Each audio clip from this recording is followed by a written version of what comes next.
schoolmates! We are back at it again for another episode that is exclusively for the youth. Kaya naman, halina dito, tara! At tumutok dito lamang sa Schoolmates! Para yung energy, bang iba? So, kagaya na nabanggit natin last episode, yung topic pa rin natin, guys, is on youth participation in the elections, diba? So, magkaibang POV naman tayo ngayon, schoolmates. So, last time, we guested people who are already in their midterms, already candidates, or leaders na aspiring to become youth leaders din, no, sa kanilang mga respective na nasasakupan. So, that's youth participation and governance. Pero ngayong gabi naman, itutuloy natin yung usaping ito with youth participation in the upcoming midterm elections as voters. Oh, yes, yan. Trish. Actually, they play a significant role lalo na ngayon sa midterm election. Kasi, base sa COMELEC, no, meron silang 63%... What is COMELEC? Wow! Wow! Joke lang. Meron 63% of Gen Zs and Millennials na bumubuo para sa mga voters ngayon. Kaya, sobrang importante ng bilang nila ngayong midterm elections. Correct. So, yung figure na 63%, medyo marami malaki yun. More than malaki. 50%. So, parang kasing laki ng energy at empowerment na kinakailangan, no, ng mga kabataan ngayong election. So, syempre ngayon, dahil nga pinag-usapan natin energy, sana may energy na rin kayo na pag-usapan yung mga opinion ng mga voters. So, kung mapa first time, second time voter ka naman ngayon, no? So, makakasama nga natin today ang ating trio. Diba yung color nila today is giving, Powerpuff Girls. Okay. Red, green. So, starting with our blossom, no, today. So, Ali, ang ating first-time voter. So, si Alyssa? Yes. Pero Ali, ang kanyang nickname. Call her Ali. Wow! Hi, Ali. Kaya lang siya, guys, demure. Ganon. Medyo di ako sure paano siya tawagin. Kasi yung name niya daw is Daryl, but she wants to be called Pachuch. Yes. Pachuch? Patch. Ako pa yung nagbigay ng sarili. Akala ko sasabihin niya. Pala decision. Akala ko sabihin niyo kayo, call me Daryl. Daryl. So, yun niya. So, si Patch, guys, second-time voter. Yes, correct? Second-time voter. At si John. Pero Edmar ang name niya, di ba? Edmar po. Pero how do you want to be called? Daniel. Iba. Edmar na lang sa choices. Edmar na lang po. None of the above. Yung gusto ko yung wala sa choices. So, Daniel, ang ating second-time voter din yun. Iba-iba kayo ng introduction, ha? So, yun nga. So, welcome sa ating show ngayon sa Schoolmates, no? So, guys, we want you to be as unfiltered as you can because ang pag-uusapan natin ngayon ay yung role ng mga kabataang kagaya natin in the elections, no? So, syempre, as a voter, can you give us your 2 cents kung gaano ba kahalaga yung pagboto at pag-participate sa election, lalo na ngayon na? Siyempre, compared before, sa mga second-time voter, may nag-iba ba in terms of the level of participation that you wanna give? Since second-time voter po ako, tingin ko simula unang pagboto ko po kahit di po ako bumuboto ever since, tingin po is pareho lang naman po yung worth ng pagboto dahil kahit mapa first-time voter, supporter, or kahit ano po, ang role po natin is pumili kung sino yung mag-handle o sino yung mag-lead sa bansa natin or at least sa natin sa local natin community po. I mean, even as students, 'di ba, na-exercise mo na yung ganong right to vote sa mga LSG sa mga pala. SSG. Oo, 'di ba? So, parang nafe-feel nyo ba yung mas may bigat yung boto nyo ngayon compared sa, kumbaga, kung school involvement base lang, ganun? I think hindi pa. Siguro yung lang naman po yung nasasakupan lang na iba. Pero yung kung sasabihin po natin yung worth ng boto, ganun, tingin ko po pareho po talaga. Mahalaga po talaga yung boto para sa akin. Right. So parang training ground mo nga lang talaga yung LSGs, diba? Ikaw, Ali? As a first-time voter po, syempre, kailangan ko pong tumingin sa mga background nila, yung mga plataforma nila, ganon. So, yun po yung pinaka-essential na dapat nating gawin as student or as ganito po na ganito lang, maganda lang. Demure lang, ganon. Demure siya. As ganito. So, ayun po, dapat kilalanin po natin yung candidate kung karapat-dapat po talaga siya. Agree ako sa sinabi niya na, lalo na pag ngayon, sa panahon ngayon, dapat talaga kilala natin yung mga iboboto natin. Even sa school or sa room pa lang, di ba, nagpa-practice na natin yung way we vote. Siyempre, dapat pipili tayo ng mga taong i-elect natin based on their characteristics and capabilities. Especially ngayon, sa midterm election natin, kailangan alam din natin yung mga kakayanan ng mga iboboto natin. And with that, magandang way yun, no? Na alamin natin yung background nito, kung ano yung kaya niyang gawin. So keep it up. Keep it up lang. Yeah, totoo. Pero, Yes. sige, Patch, ikaw, tama ba second-time voter ka rin? Yes po. Magkaiba ba kayo ng views ni Edmar? Or ikaw, would you say same? Same lang naman din po siya. Pero para sa akin po kasi, sa voter po, sa atin po kasi nakasalalay lahat eh. So sa atin po siya magsisimula. So tayo yung mamimili kung sino ba yung magko-control or yung magpapaganda ng government natin. Yeah. So doon, kailangan natin ibigay or kailangan natin pumili ng karapat-dapat kung sino yung magko-control o yung tutulong pa para sa atin, para mapaganda yung pag-unlad. Hindi lang para sa government, tulad nga din po na sinabi nyo kanina sa school. So doon pa lang po, dapat ma-practice na natin siya. Yeah. So iba rin yung involvement na estudyante ka. Kasi ang daling sabihin nyo na parang magkaiba yung level of involvement pag estudyante ka pa lang versus like voting ka na talaga for Nationally. mayor or national level, 'di ba? Kasi parang pwede mo pang laro-laruin yung yung vote mo as a student before kasi pwedeng may friendship card, pwedeng merong, 'di ba? Kumbaga iba rin yung atake. Totoo. Kumbaga ng mga voters natin. Depende sa ano yung scope ng mga iboboto pa nila. So, Yes. yeah. And susundutan ko lang yung sinabi ni Ali, no, na parang yung sa may pagpili natin or yung way natin ng pagpili, my question would be, ano yung mga qualities or mga gagawin ninyong research base sa mga taong iboboto ninyo? Like for example, ano yung mga dapat ninyong gawin or kung ano yung process ng research na ginagawa ninyo kapag pipili na kayo ng mga candidates na iboboto ninyo this election? For me po, sa akin po, syempre po una-una, titignan ko po kung ano po yung tinapos nila. Kung connected po ba yung tinapos nila dun sa tinatakbo po nila. Kasi hindi ka naman pwedeng tumakbo na dahil sikat ako, ito yung aanuhin ko. Sobrang totoo niyan. Real talk agad siya. Real talk Yung agad gusto siya. natin doon. Kasi totoo naman yun, very relevant yun, no? Na parang, kunwari kapag sikat kasi yung isang tao, especially sa panahon ngayon, yung feeling nila kapag sikat sila kasi, mas mataas kasi yung chance na mananalo kayo, no? Pero maganda yung sinabi niya na, sana fit yung natapos mo sa ina-applyan mo ngayon, di ba? Right. Okay yun. Yung iba po kasi ginagawang retirement plan yung politics eh. Wow! Wow! Grabe yun! Wild yun! Retirement plan! Hear that! Quote that! Retirement plan ang politics. So yeah, gets ko yung sinasabi niya. Mamaya na natin delve deeper. Mamaya tayo lumali mamaya. Umati ka po agad yung sinabi niya agad. Okay. Yes, Daniel. Yes? Gulat siya. Ako agad. Joke lang po yung Daniel.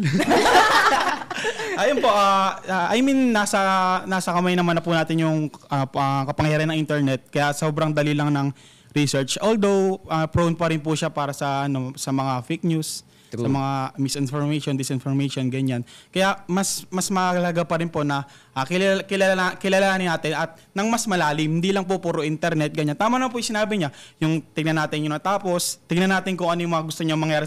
Ako po personally sa lugar po namin, hindi ko na po babanggitin, pero wala po talaga akong nabebetan na iboto bilang mayor kasi paulit-ulit lang po yung sinasabi nila na scholar, libreng bigas. Ang para po sa akin ang pinaka-problema ng lugar namin is traffic. Tapos yung traffic po na yun, ironically, dahil pa sa mga negosyo nila. Kaya yun po. Para po sa akin, ang gagawin ko po, mas malalim pa sa research, kundi kilalanin ng mas malalim at tukuyin kung sino talaga yung makakatulong. Hindi lang para sa akin, kundi para po sa mas nakakarami po. That tea is so hot. Grabe. So, ang ganda nung sinabi niya na parang based din yun sa observation niya as a part ng nasasakupan. Kasi madali na parang, basta kilala ko to or parang, close ako kay ganito, siya yung iboboto ko. Pero by identifying ano talaga yung root cause ng mga problema niyo sa lugar ninyo at sino yung merong nagmamatch na platform or advocacy for it, pwede ka nang, based on that, doon ka pa makakapag-desisyon ka na agad, Totoo. di ba? And So, I love that. may additional lang din ako doon sa sinabi niya kasi 'di ba parang nahihirapan siyang pumili sa mga candidates na yun kasi Pwede ba yung none of the above? Oo, kasi parang almost none of the above. Pero parang ang ano kasi doon, ang perspective ko kasi doon, pumili ka ng less evil. Oo, ang sad no? Yung kasi ganun term talaga is ang less reality. evil. Ganun talaga ang reality. Lahat sila may kanya-kanyang baho, kanya-kanyang mga ginagawa sa buhay. Pero I think as voter, pili tayo ng less evil. Kasi hindi makakount yung vote natin kapag ginawa natin yung parang di natin inayos yung pagboto, yung binlangko natin, yung ano. So, masasayang lang. So, for me, I think dapat bumoto tayo ng less evil para makount yung vote natin. Kumbaga, ano rin, no, ang sad na wala kang option, but then again, sayang kasi if you don't exercise your right to vote. Diba? True. Parang wala ka na ring say sa anong Yes. mangyayari sa lugar niyo.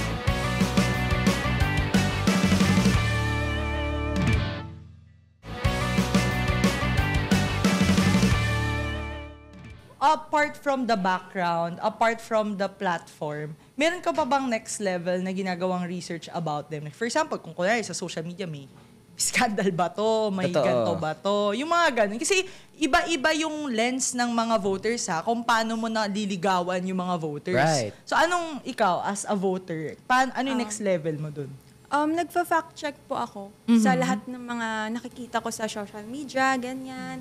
So, dapat hindi lang sa iisang source ka lang bumase. Dapat dun sa legit na source and then dapat hindi ka basta-bastang magpapaniwala sa mga ganon. Kasi ikaw mismo makaka-apekto sa ano mo nakapaligid. So, dapat maging wise Yeah. din po. Would you say na pag kunwari, meron kang isang close friend or someone of a higher stature than you, maybe your teacher or something, endorsed someone as, ito yung boboto ko, ganyan.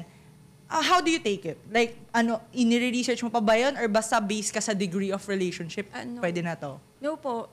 Kailangan pa rin po talaga yung research Okay. sa sarili niyo po. So, dun po kayo magbe-base talaga sa mga nakalap niyong information.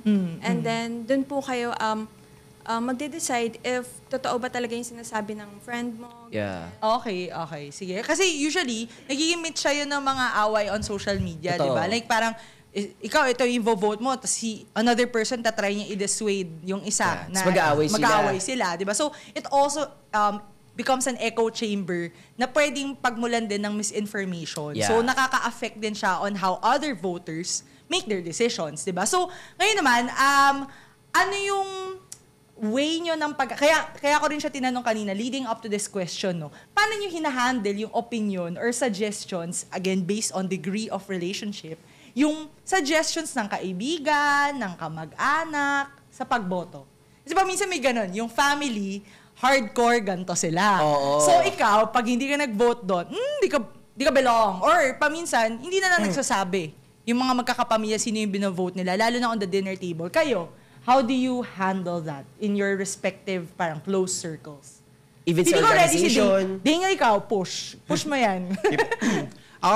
Personally, sa akin pa, sa pamilya ko po kasi, ever since kahit di pa po ako registered voter, parang kami, taliwas talaga kami ng mga kinakampihan ng pamilya ko eh. Kaya ayun po, parang nakaka-sensitive na topic din kasi premise mauwi sa pagtatalo, ganun. Ang sa akin naman po, ang ginagawa ko na lang is, para nandun pa rin po yung Respect. essence ng paggalang, kaysa nakakatanda, ganyan. Sinasabi ko pa rin po yung side ko, yung totoo, gano'n, yung tingin kong tama, ganyan. Pero syempre, pag tumutol po sila na ganyan-ganyan, kapag po may napansin ako sa mga sinabi nila na mali, yun lang po i-correct ko. Pero hindi ko ipapamukha sa kanila, mali naman yan. Di naman yan We dapat. love that. Tsaka, since journalism student nga po, lagi ko pong hinaain kahit kanino sa kaibigan, sa pamilya, or sa kahit sinong makausap ko tungkol sa mga ganyan. Maging matalino po tayo sa pagpili. Hindi po dapat tayo gullible. Na-influence mo siya doon. Yan. Yes, Di ba, influencer. dapat po lagi tayong vigilant sa pagpili, lalo na ngayon, napaka-critical po para po sa akin nasa critical na party tayo ng natin. Parang itong part po ng buhay natin bilang Pilipino yung magde-decide kung pabagsak na talaga tayo paano. Kaya Ang ganda nun, mas yeah. kailangan po nating mas maging matalino habang mas humihirap po yung buhay. Kaya Ang ganda nun, Yes. di ba? Totoo. Kasi paminsan, the level of our involvement also comes with the stage of life you are at. Pag kunwari, Yes. feeling mo wala kang responsibilities pa, parang, ay, ano pa naman ako sustentado pa ako ng magulang ko. Hindi pa ako ganun ka-apektado sa ano yung nangyayari sa economy. Pero parang ngayon na mas nafe-feel, nandun ka na sa cusp, either nakaka-experience ka na ng libre edukasyon or nandun ka na sa part na pa-transition ka na from an estudyante to a workforce, mas nafe-feel mo na yung bigat na, shucks, ito pala yung pinagdadaanan namin Totoo. or pinagdadaanan ng parents ko everyday. Kaya mas involved ka na ngayon. So I love that na nafo-focus niya yung lens ng journalism also, no? Na Yes. importante siya. And Yeah. shame on those people na parang sinasabi nila na ganun lang din naman yung mangyayari kahit sino iboto ko dyan, chuchu-chuchu, ganyan-ganyan. that's so sad. Totoo That's so yun. sad. Parang shame on them na parang ini-influence pa nila yung ibang tao na parang, alam mo kahit sino iboto mo dyan, wala din mangyayari sa Pilipinas. Ganito din. No. Kaya nangyayari yan kasi hindi maayos yung pagboto ninyo. Kung maayos lang lahat tayo sa pagpili ng mga leaders na ilalagay natin dyan, mag-uunlad ng Pilipinas. Sana, sa personal pa lang natin, ang isang boto ay magbibigay ng malaking pagbabago. Correct. Yeah. Patch, ikaw, how do you handle it? Na, as a second-time voter, syempre, medyo may ano na yan, meron ka ng idea kung medyo mas kumikiling yung friends and family mo. Sa akin naman po, kapag hindi po kami agree sa same na inaano po namin, ang ginagawa ko na lang po is ini-educate ko na lang din po sila sa gusto ko pong candidate. And then okay. kapag hindi naman po sila agree doon, hinahayaan ko na lang din po sila. Since okay. kung pagbubuntangan po siya ng away, and then kung yun po yung opinion niya, okay, sige. Yun na lang po yung ginagawa. She chose peace. Oo. Kakaiba rin yun na. Yung iba, gusto talaga nila, hindi ka nila tatantanan hanggat hindi ka Hindi nila ka nababago. nako-convert. Oo. Pero yung iba, they choose their battles wisely. Parang, okay, sige. Pero sabihin ko lang sa'yo, eto si ganito. Ganito Opo, siya. yung Diba? ganyan po. That's a nice way to go about it. Kasi sometimes, other voters are more averse when it comes to approach. Pag mas aggressive ang approach, mas hindi ka papakinggan. Diba? May Opo. mas alam natin yung mga kabataan kapag kausap natin parents natin, ganyan. Di ba? May mga mga kanya-kanyang bata na sila. Ikaw, Ali, as a first-time voter, how did you handle that? Lalo na first-time voter ka, mas maraming maingay to influence you. So, kapag may mga ganun po na mas matanda sa akin na sinasabihan ako, ito yung boto mo kasi magaling to. May ganyan. ayuda to, joke. Oo, may ayuda to. May ibibigay yan, ganyan. Oo, may 500 ka. Pero syempre, para sa akin, hindi talaga ako naniniwala sa sabi-sabi lang. Kailangan ko talagang mag-research talaga. And then, kilalanin yung candidate na yon. So, so yun, kapag meron namang parang magkaiba kami ng gusto, syempre, ine-educate ko din, katulad ng sinabi ni Patch. Yeah. And then, parang, ini-inform ko sila na hindi mali ang mga infos na nalalaman mo. Ganito kasi sila, ganyan. Yeah. So, para sa part ko, wala akong pagkukulang na pinagsabihan sila. Para, Correct. syempre, yung boto kasi natin mahalaga. So, Yeah. Meron akong ibang perspective doon. Kasi lagi tayo nanggagaling doon sa perspective na tayo yung tama or Yeah. tayo yung merong correct list of candidates to vote. Have you ever changed your mind with a candidate when you talk to your parents or your friends? Meron ba kayong parang, ay, parang tama siya. Sige nga, palitan ko si ganito. Meron na ba kayong ganun na nangyari? Kasi nanggagaling siya doon sa perspective na pagbata ka, mas alam mo yung tama. Yes. Iba kasi yung mindset mo. Pero kayo ba, nagbago ba kayo ng mindset? Ako personally, nagkaroon ako ng ganun. Or na-encourage nyo ba sila? Na-encourage ako ng ganun. Oo. Yeah. Meron naman po akong mga na-encourage, pero hindi naman po nila napabago yung isip ko. Okay. So, mas okay. ikaw ang influential sa kanila. Ikaw, Ali.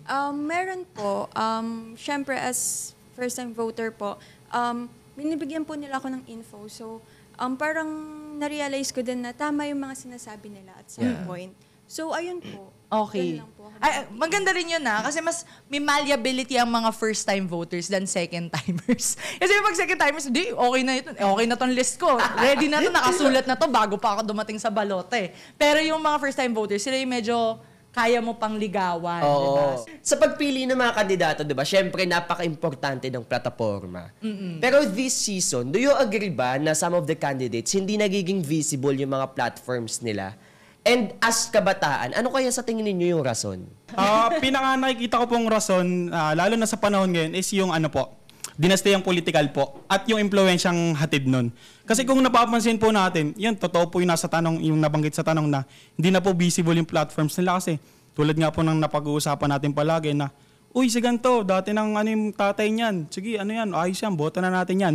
Which is mali po. Dapat po, para po sa akin talaga, yung political dynasty po talaga yung rason kung bakit habang tumatagal, mas nagiging, mas mababaw yung mga plataforma ng mga kandidato. Kasi habang tumatagal na naghahari sila, iniisip nila na wala na tayong dapat patunayan. Kilala na yung pamilya natin dito Totoo. Sikat na tayo, malakas na yung impluensya natin. Tapos idadagdag pa po natin yung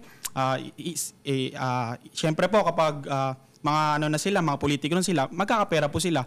Magkakaroon po sila ng kakayahan para mag-avail ng suporta ng isa pang influencer, which is na napakalakas po ng impluwensya ng mga sikat sa atin, hindi lang po na artista, vlogger, politiko o kahit na nagiging dahilan kung bakit mas marami pong bumoboto dun sa na yun, sa pamilya na yun, imbis na mas lawakan natin yung perspective natin at mas damihan po natin mas lawakan po natin yung po natin yung pagpili ng mga kandidato na dapat natin i-considera sa pagiging sa posisyon po na yun.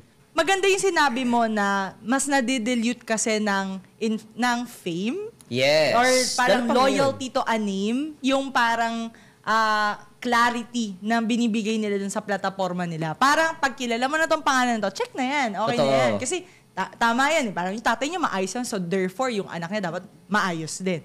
Diba? Which could be, again, it could be true, 'di ba? Let's not discount na maybe it's really part of their legacy on good governance. Totoo. But then again, kailangan nasa part siya ng voters na usisain, ano bang pinag-aralan nito?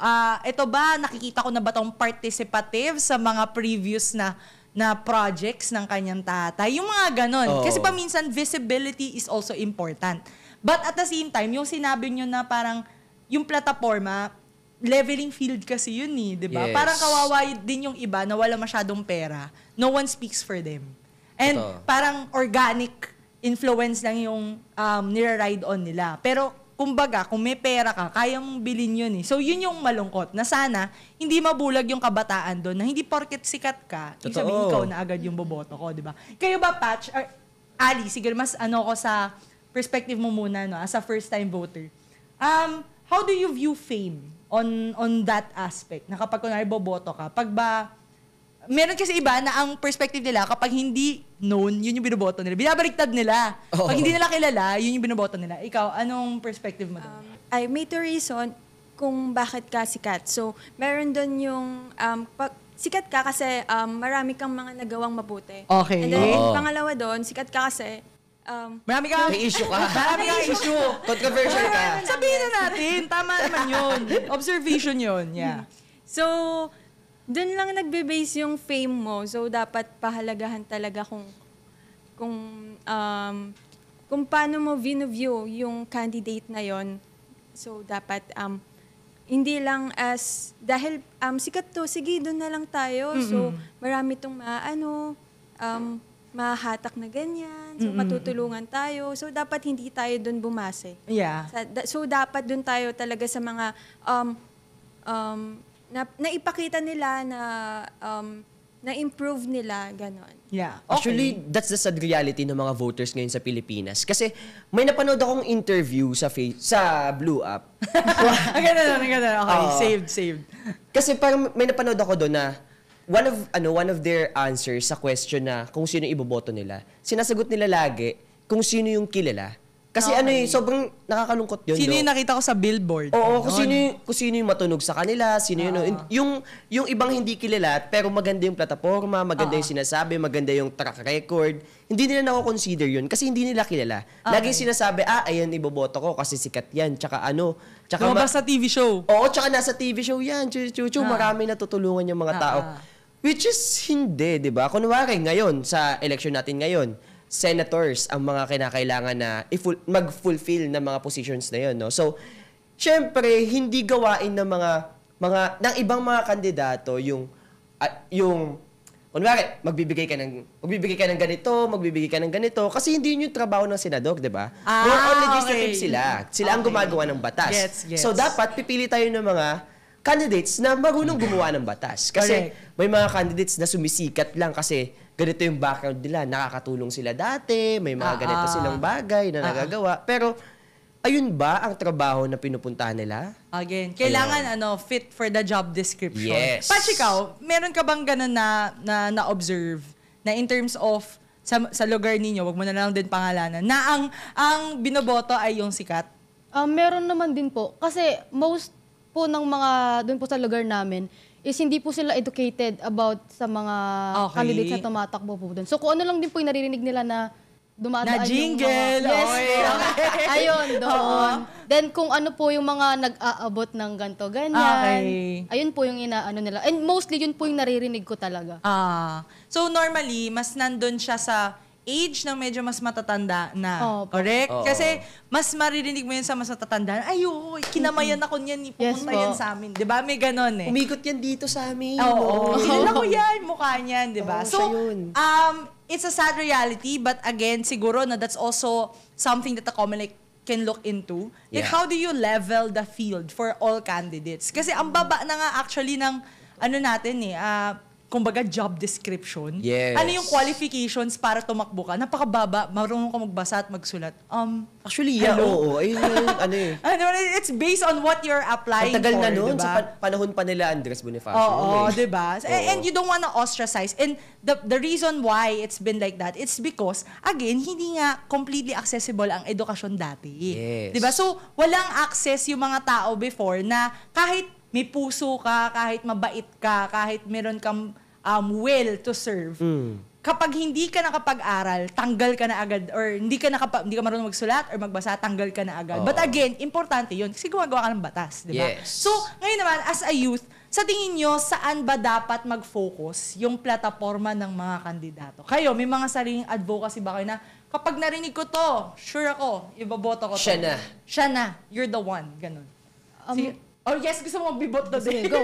Sige na, Edward Daniel John. Magpipigil na yan eh. Sige na, go. Sino mo, tulad po nung nabanggit ko kanina, bukod dun sa tungkol sa traffic, dapat po, yun nga po, dapat, kung ano yung nakikita nating existing na problema, yun dapat yung ginagawa ng solusyon ng mga I kandidato. love that. True, dapat Kasi lang. yung iba gumagawa ng problema kahit di naman problema. Para naman po sa personally po, share ko lang din po Ano po kasi ako alipin po kasi ang child labor. Joke lang. Ano po? Wow! Oh my God, what do you mean? Para po sa kaalaman ba, nagtitinda po kasi ako sa Tiangge, ganun. Okay, Parang, okay. Realidad ano po, ng meat buhay. vendor po.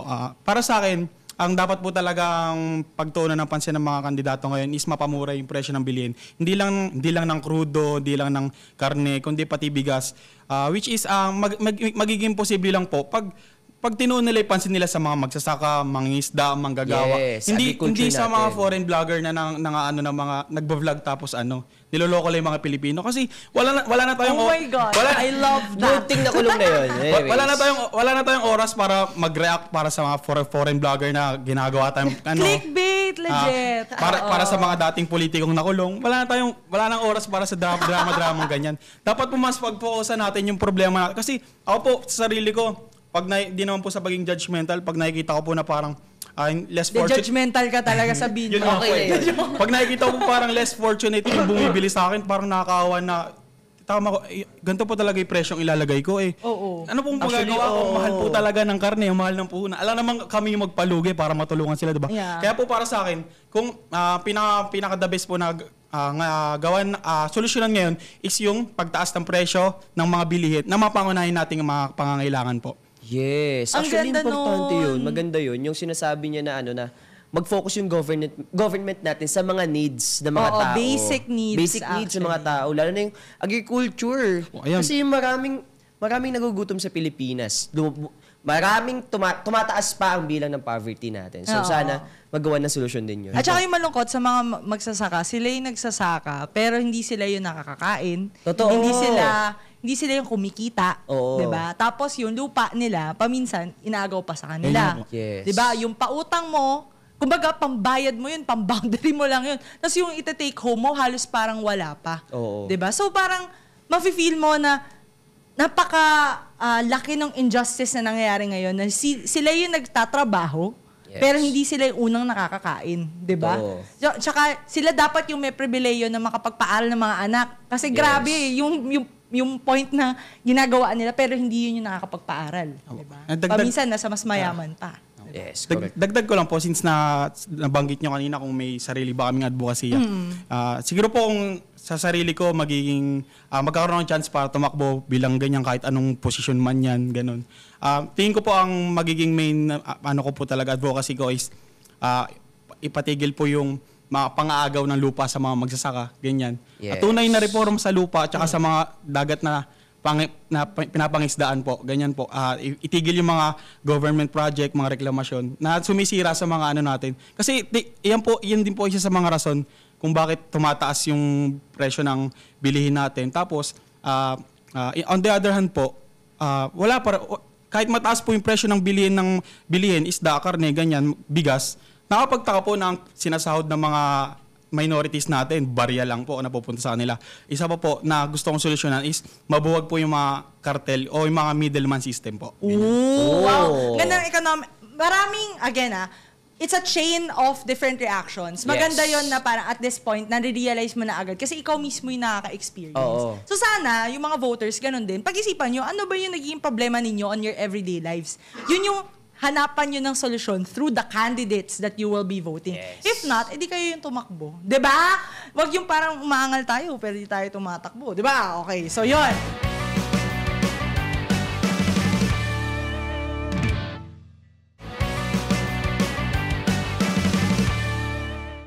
For now, ang mas exciting na part sa amin is that, syempre, yung politics, it's being made up of different opinions of different people, Right. different views, iba-ibang personalidad, iba-ibang figures din, no? Whether they are influential or not. So, this time, mas i-point up pa natin yung masasabi ng ating mga kabataan when it comes to thumbs up or thumbs down. So, syempre, iano muna namin, no? Mas may bibigay kami sa Get inyo. one and pass pala. Get one and pass to, guys. So, gusto namin malaman yung feels nyo about certain topics. Siyempre, join kami dito, guys. Kasama kami dito. On certain topics related to politics. So, ako muna siguro magsimula, no? Yung first is vloggers or influencer candidates. Is it a thumbs up or a thumbs down for you? Ako mixed ako. Ako talaga. Ako mixed ako. Sorry. Kasi may mga vloggers and influencers na sobrang strong ng advocacy nila.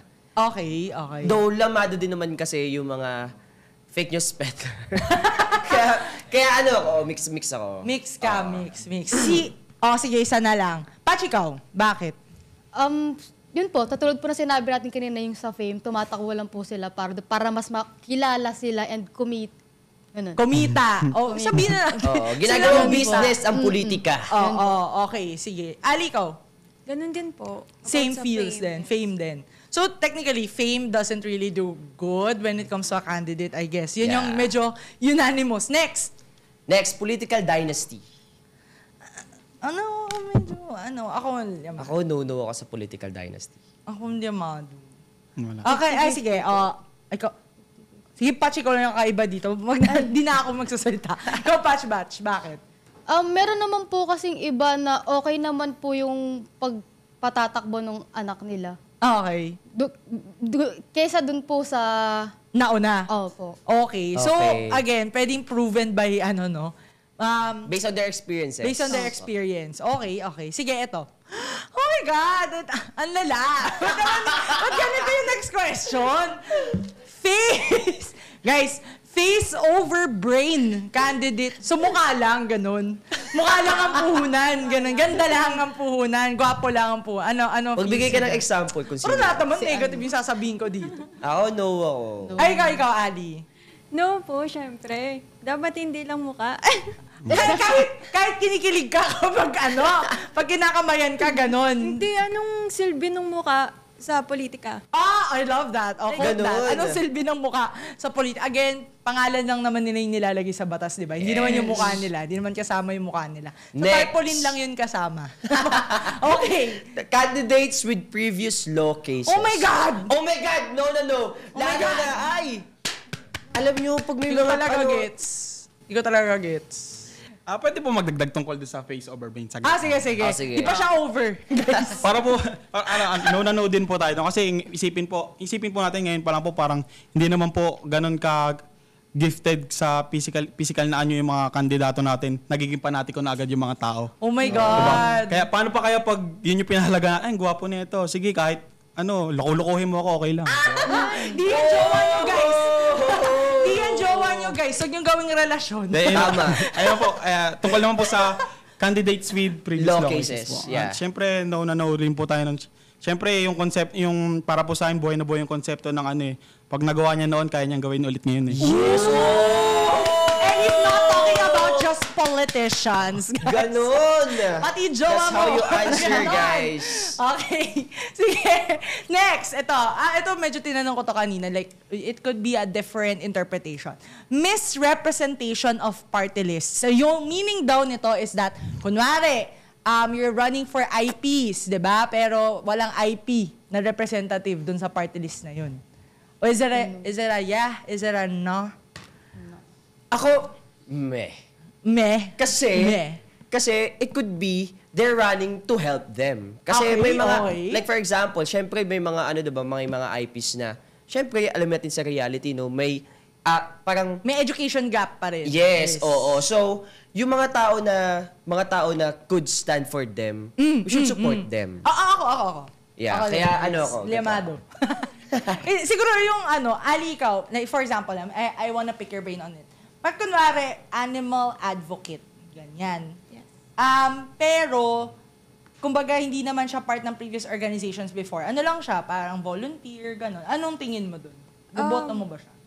Siguro base po doon, yes, since meron naman po siyang background about din sa tinatakbo. Okay. So, not necessarily with affiliations. Pwedeng, as long as calling mo siya or talagang proven by your life's work na yun yung ginagawa mo. Could be. Kasi ano nga naman, guys, animal advocate, aso yung pinatakbo natin. Siyempre, hindi. Diba? So, on that note, pwedeng hindi. Diba? So, again, could be a different.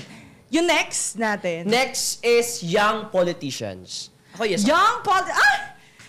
Ito na naman ako. It's a yes for me. It's a yes for me. Lalo na, kasi, ay sige. Bakit ako yung sumasagot? Excited yarn? Excited ka? Excited. Sige. Yes, Mamaya Patch, ikaw. tayo magano. O sige. Si Ali muna. Ali. Sige, si Ali muna. Ganun tayo pag ganun. Para lahat kayo magsabi. So, thumbs up since, syempre yung mga young politicians, marami silang nalalaman and syempre, ngayon, mas wise talaga kesa sa mga dati. So, Oo. ayun. Pero kasi to be fair ha. Totoo naman kasi. I think it's just on a level of energy. Yeah. Kasi mas may energy pa yung young politicians. Pero in terms of experience siguro, connections, nandun pa rin. We should give the laurels to the ones who are older. Yes. Mas ano na yan, experienceado na Totoo. sila. Alam Diba? na nila ang Veterano na pasikot-sikot. yun, diba? Pero ikaw, Patch, young politicians, why? Goods na goods po sa akin. Since Wait, what if wala pang experience pero young lang? Oh, pwede bang... Pag young lang po, wala namang alam, syempre no tayo dyan.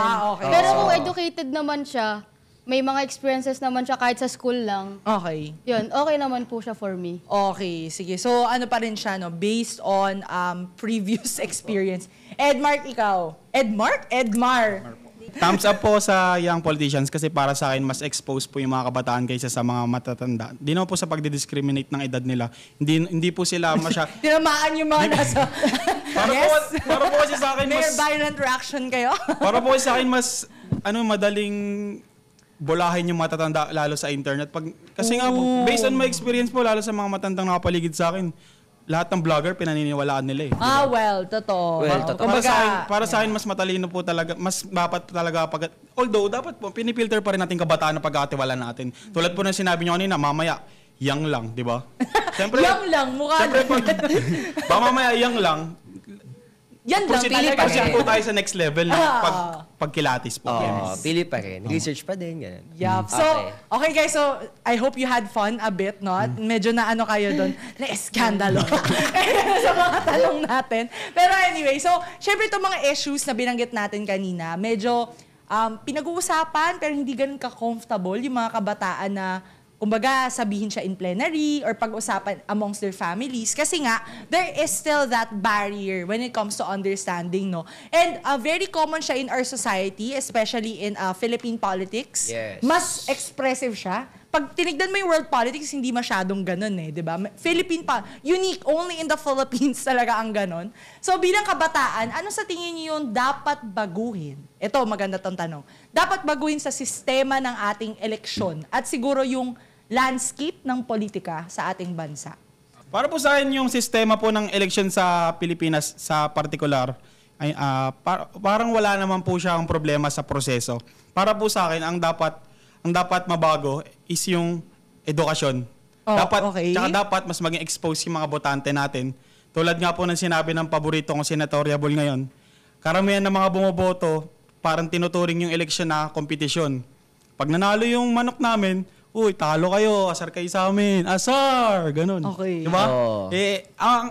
Ang di po nila alam, hindi natatapos sa pagkapanalo ng kandidato nila yung eleksyon. Yeah. Dahil kapag yung kandidato na yon yung mismong tumulong or nagdulot ng kababagsak ng ng problema sa bansa natin, daig pa po nila yung natalo kaysa sa atin. Yeah. Ayun po. I like that, na parang it's becoming an us versus them when it comes to elections. Naging party-driven rather than parang ideas or principle-driven yung election natin. So that's one, that's really good.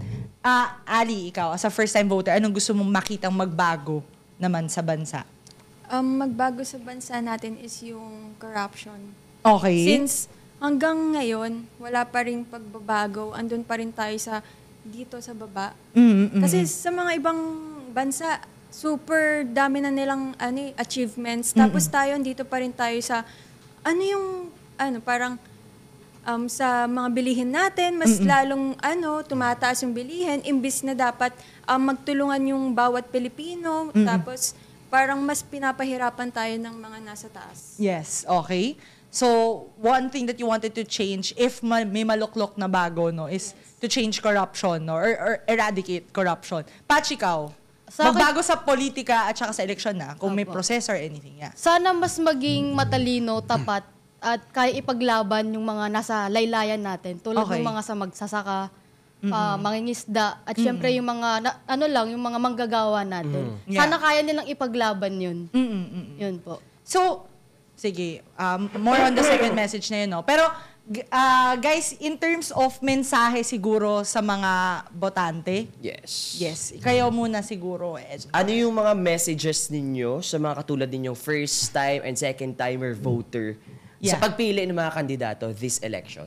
Yun po, at siguro kung meron mga chance na magbigay sa mga kapwa kabataan tungkol sa pagpili ng mga botante. Una kong sasabihin, shoutout sa mga kabataan dyan. Hindi, yun po, hindi po sa pagiging kailangan mas buksan yung isip, pati puso. Hindi puso na magdadrama ka. As in, intindihin natin yung sitwasyon natin. Diba? Kasi karamihan ng mga bumoboto ngayon, kung sino yung nakikita sa TV, tsaka sa mga tarpaulin, yun lang yung kinoconsider nila. Yes. Hindi nila alam, meron pang mga tao na mas pinaglalaban yung karapatan nila. Tulad nga po ng nabanggit ko kanina, magsasaka, normal na manggagawa, mangingisda, yan. Kumbaga yung minority po, ganun po. Hindi po nila alam na may mga kandidato pa na mas nagre-represent, mas literal po na mas nagre-represent sa sitwasyon nila. Kasi makikita po natin yung mga advertisement na mga politiko natin sa TV. Oy, ako nagpapasa ng gantong batas para sa mga PWD, para sa mga senior, para sa mga estudyante, discount, ganyan. Pero kung tutusin, hindi naman lang po sila yung solong nakaisip noon. Di ba po, sa paggawa ng mga batas, collaborative po yan, di ba? Yan po. Hindi po nila alam na hindi naman po yung mismong kandidato na yung nakaisip na yun, kundi binigay lang yung ideya na yun. Kumbaga, face value lang talaga yung mga sikat na yan para sa akin. Kaya Face lang. para po sa akin, mas buksan nila yung isip at puso nila, mas lawakan yung mas maging considerate po sila sa mga pipiliin nilang mga kandidato dahil mas marami pa pong mas karapat dapat sa pwesto kumpara po sa mga kakilala lang natin. Yun po. Yeah. Okay. So, gusto ko yung ajit na ajit talaga siya. Feeling ko may So, laban na pinapatamaan laban siya. talaga siya doon. Oo. Sige. Ikaw, Ali. So, yon sa mga first-time voters din. So, do a research. Research lang talaga ang kailangan. So, after nun, if sure na kayo 100% dun sa candidate nyo, siguro sa mga hindi naman. Sa mga social media, gamitin nyo yon para ipakalat yung mga infos na yon. Dapat, syempre, legit yon. So, ayun, parang i-influence nyo lang din or inform nyo yung mga kabataan din na kasama nyo, mga magulang nyo, na dapat ito yung mga infos na dapat nilang makalap before election. Okay. So, yun. Yes. Thanks. So, dapat maging source of information ka din, di ba? Ikaw na rin yung maging part ng mga filters, kumbaga, na para hindi Yes. makalusot ang fake news. news. Ikaw naman, Patch. Sa akin naman po, fact check, kailangan bumoto tayo ng tama. Iboto natin kung sino yung mga karapat dapat. Totoo. Wag kayong papa-impluwensya sa mga dyan, sa mga Nag-aabot-abot. nag-aabot. Tsaka pala pinakamalaga, magparehistro kayo. tama yan, tama. Yun lang po. Okay. Ayan. Actually, ako naman, yung takeaway ko naman sa episode natin ngayon is, siguro, we should be bright and vote for what is right. Oh, wow. Yes. Slogan na. Pinag-isipan na Kandidato mabuti. na po siya, guys. Kandidato na siya, guys. Kasi lalo pa sa panahon ngayon, kasi 63% ng mga voters is Gen Z and yung mga millennials. So, mga kabataan talaga ang bumubuo ng mga boboto this Correct. election. No? So, with that, alam ko na may kakayanan sila, may alam sila sa mga iboboto. And one thing is, gamitin nyo yun. Gamitin nyo sana yun sa tama. Gamitin nyo yung mga napag-aralan ninyo, yung plataforma ninyo para bumoto ng tama. Kasi, parang our votes is our voice. And our voice is our power. So, may mga pangyarihan tayo para bumoto ng tama para sa government na gusto talaga nating ma-achieve. Diba? So, I guess, to add lang to what you said, James, let's go back to the numbers kanina. We said 63% of the participation or yung voters natin comes from the youth. So, balikan ko lang yung sinabi ko na in the previous episodes and so many years ago, we've guested different students and the defining factor in today's generation is the gigil to have change. Totoo. Pero let's not waste the energy na yun. Totoo. Huwag tayong, let's not fight senseless battles. So, for example, mas maingay ngayon in social media. So, yung gigil ng mga kabataan, nagpupunta doon sa pakikipag-away sa mga keyboard warriors. Sometimes, you have to choose your battles. Yes. Kung kunwari, alam mong point of no return na to, di mo na mababago yung utak Walang niya. sense to. Walang sense to. Stop. 'Di ba? Sometimes, we have to lead by example. Pag nakita kasi nila na, sometimes you are the representative of your own candidate. Yes. 'Di ba? Nakita natin yun in the previous elections na paminsan pag masyadong elitista, masyadong mas ma-ostracize, lalong hindi pinakikinggan. Oo. We should be inclusive because this battle is not just for you na nagre-representa ng kandidato na yun. It's for everyone na nagsastand para sa plataforma na yun. Kung ang plataforma niya ay para sa edukasyon, dapat ikaw, as an estudyante, kayagin mo yung iba mong kapwa-estudyante na, uy, itong tao na to, nire-representa niya yung karapatan mo. Hindi dapat na, uy, mali ka naman, ba't yan yung pinili mo? Tandaan mo, yung boto mo, kasama sila.